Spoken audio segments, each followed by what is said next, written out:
శంఖారావము మన recording number ఇది 110 110 110 అన్నమాట.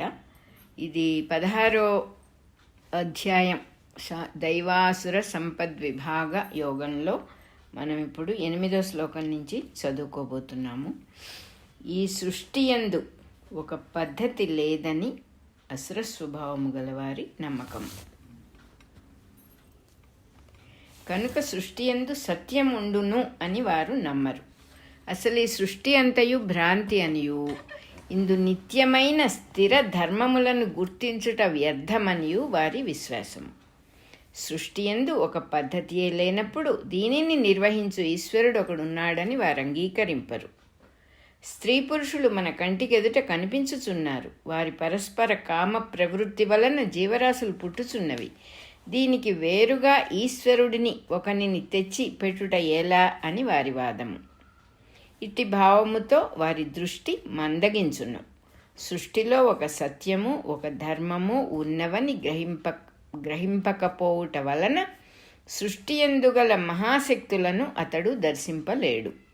సృష్టి యందుగల శక్తులను అంగీకరింపని వారికి తమ యందు నిహితమై ఉన్న అపారశక్తి సంపద కూడా తెలియుట సాధ్యము కాదు. అనగా అట్టివారు తమను తాము కోల్పోవుచున్నారు. తమలో నిద్రాణమై ఉన్న దివ్యశక్తుల రహస్యమును ఎరుగలేరు. కనుక తాము గమనించిన తమ స్వల్ప శక్తులనే మహాశక్తులుగా గర్వించి తీవ్రముగా ప్రవర్తింతురు. అట్టివారి చేష్టలు ఉగ్రములై తన చుట్టూ ఉన్న జీవరాశులకు అపకారం కలిగించును. నిరంతరము అభివృద్ధి చెందుట సృష్టి యందలి ధర్మము. దానిని అంగీకరింపని అసుర స్వభావుల చేష్టల వలన జీవరాశులకు నాశము కలుగును. 8, 9 శ్లోకాలు అయిపోయినాయి. తానెవరో తనకు తెలియదు కనుక తనకేమి కావాలనో కూడా ఇట్టివారికి తెలియదు కనుక తనకు కావలసినది కోరుట వానికి తెలియని విద్య. తాను కోరినది తనకు ఆవశ్యకమైనది కానప్పుడు ఎన్ని కోరికలు తీరుచున్నను తృప్తి ఉండదు. దిట్టమైన తిండి పుష్టి గలవాడు ఆకలితో ఉండగా మరమరాలు ఒక్కొక్కటి చొప్పున తినుచున్నచో ఆకలి ఎంతసేపటికి తీరనట్లు ఇట్టివాడు ఎన్ని కోరికలను సాధించిపోసినను కోరిక తీరుట అను తృప్తి ఉండదు. అది అంతులేని అగాధము వంటిది. తృప్తి అన్నది ఉండదు కనుక తమకు లేనిది ఉన్నట్లు ప్రదర్శించుకొను దంభము, తాను గొప్పవాడనుకొను గర్వము, ఎవ్వరినీ లెక్క చేయని మదము పెచ్చు పెరుగును. తాననుకొన్నదే తనకు వేదము గనుక చేయ తగినది ఏదో తెలియని మూఢత్వము ఆవరించును. లోకములో 10 మందిచే మంచివారని పేరొందినవారు ఆచరింపని మార్గమును స్వీకరించి మలినమైన ప్రవర్తనతో జీవించును. 10వ నెంబర్ శ్లోకం అయిపోయింది. అసుర ప్రవృత్తి గలవారు అనంతమైన ఆలోచనలతో ప్రణాళికలతో వానిని గూర్చిన నిరంతర మానసిక ఘర్షణతో జీవింతురు. ఆ ప్రణాళికలు అంతమొందుట వారంతరించిన తరువాత మాత్రమే సాధ్యము. అయినను తామరగలవాడు గోకికొనుట మానలేనట్లు వారి ఆలోచనలను వదలలేరు. తమ ప్రణాళికల వలన కలుగు ఫలితములు నిశ్చయముగా తనకు నచ్చినవే కానక్కరలేదు కనుక చింతను వానిని వదిలిపోవు. తాను కోరిన ఉపభోగములు లగ్జరీస్ మాత్రమే జీవితము అను నిశ్చయ మార్గమును వారు వదలలేరు. వారు కోరుచున్నవి ఉపభోగములే గాని అవసరములు నీడ్స్ కావు కనుక అవి వందలుగా వారిలో నుండి పుట్టుకొని వచ్చుచుండును. ఆ ఆశలను వాడు వదలలేడు కనుక అవి వానిని చుట్టుకొని కదలనీయవు. తాను కోరిన దానిపై మక్కువ, అది దక్కనిచో దానికి కారకులని తాము భావించిన వారిపై క్రోధము, ఇవియే వాని జీవితమున నిండిపోవును. కనుక తాము కోరిన భోగములను పొందుటకు గాను ధనము కూడబెట్టుకొనుట ఆరంభమగును.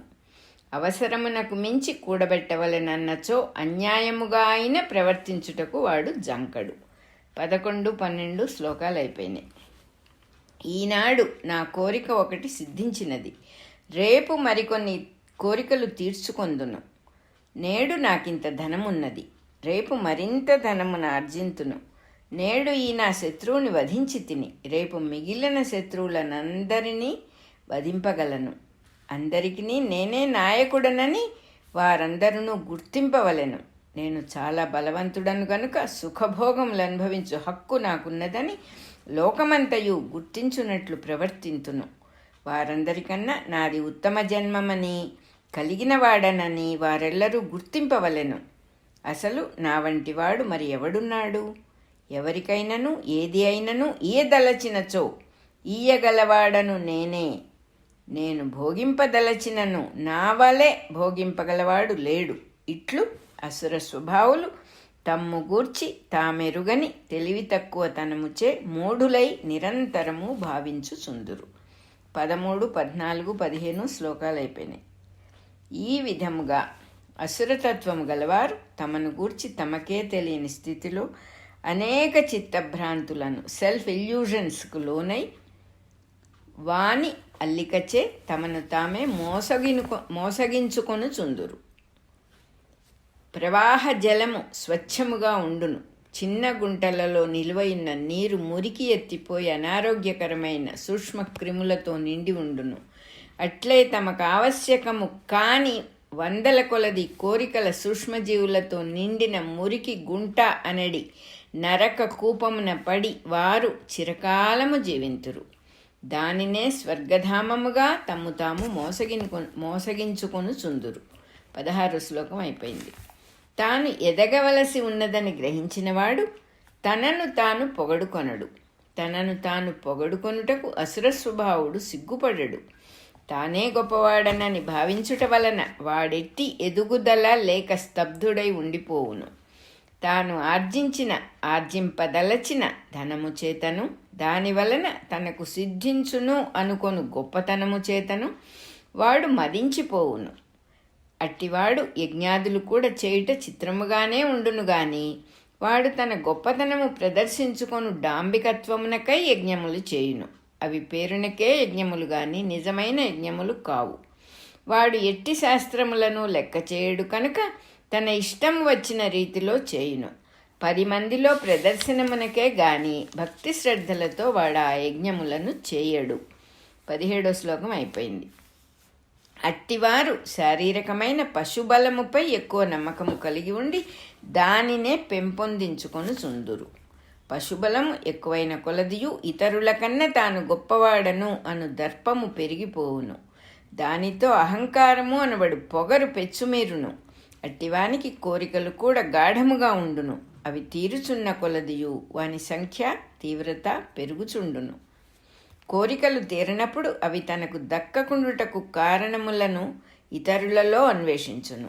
అట్టి వారిపై తీవ్రమైన క్రోధము చిరకాలము దీర్ఘకాలము నిలచి ఉండును. తన యందున్న తానను దివ్య ప్రజ్ఞ తన కామ క్రోధాహంకారముల నడుమ పాతుకొని పోయి ఉండును.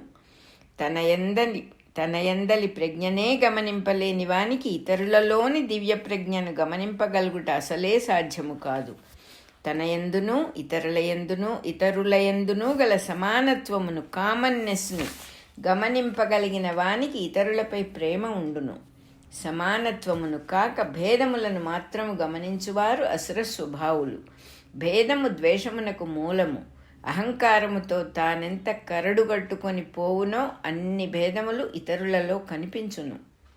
ఎన్ని భేదములు కనిపించునో అంతటి ద్వేషము ఇతరులపై అతడు పెంచుకొనును. పొరపాటున ఎవడైనా తనకన్నా ఏ అంశములోనైనను అధికుడని గమనింపగలిగినచో అట్టివానిపై అసూయతో అతడు మండిపోవును. 18వ శ్లోకం అయిపోయింది.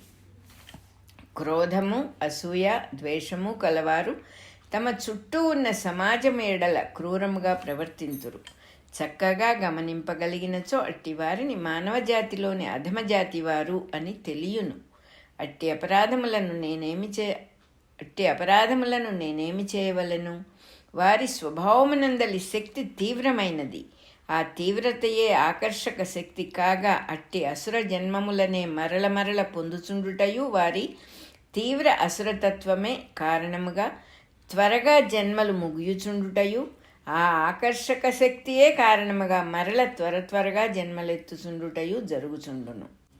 ఈ జనన మరణముల ఆవృత్తులలో వారిలోని ప్రచండమైన తీవ్రత వారి యందున్న నేను అను కేంద్రంలోనికి జారిపోయి నిస్తేజమగును.